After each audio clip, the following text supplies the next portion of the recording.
The origin stories. Spider-Man, Iron Man. Iron Man. This is Iron Man. He's a one-man crime-fighting machine. His amazing armor was made using cutting-edge technology. He can fly and shoot powerful beams of energy from his hands, and he's invincible to enemy attack. He is the ultimate hero. Billions such as Titanium Man and Ironmonger use this technology for their own evil purposes. They cause destruction and chaos. That's when Iron Man steps in.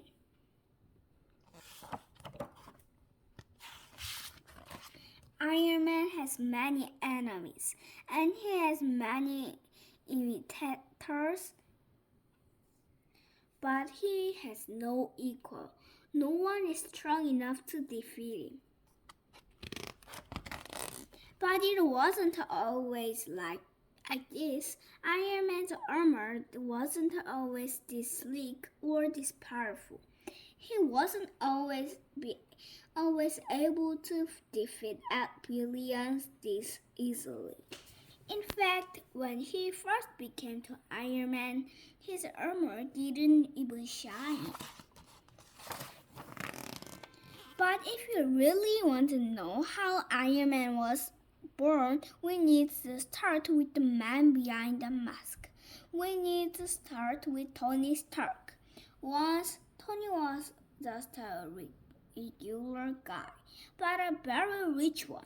He had so much money that he could go anywhere. He liked to relax and have fun, and he enjoyed the finer things in life. But Tony also worked hard.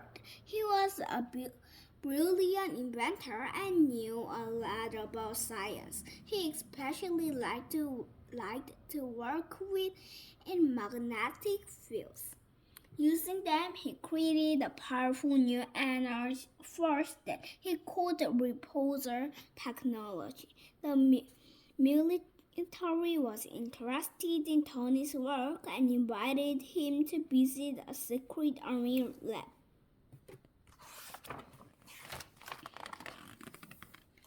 It was there that Tony's life had changed before. An enemy army attacked, and there was a huge explosion. Tony was seriously hurt. Tony was famous, and the enemy soldiers recognized him straight away. They knew all about his inventions. They took him prisoner and brought him back to their camp.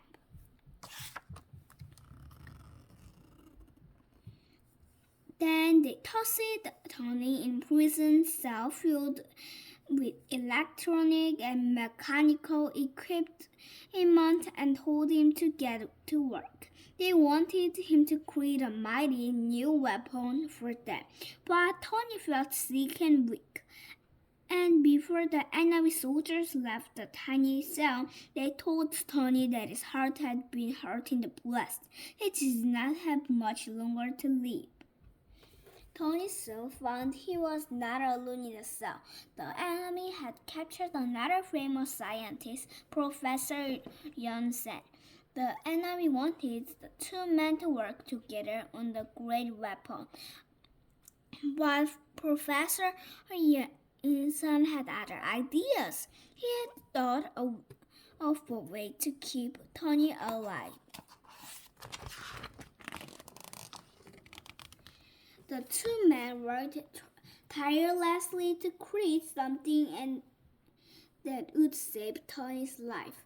At the same time, help them to escape the prison. Finally, the man completed the device that Tony would always need to wear on his chest to keep his heart beating. But that wasn't all they had created. Using Tony's proposals, they had built boots that could help a man fly, gloves that could crush steel, and a helmet that could protect a man from the most terrible blast.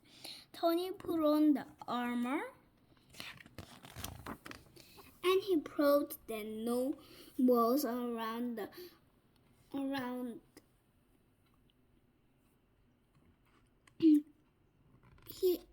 he proved that no walls could hold the incredible Iron Man. Having escaped from prison, Tony flew back home.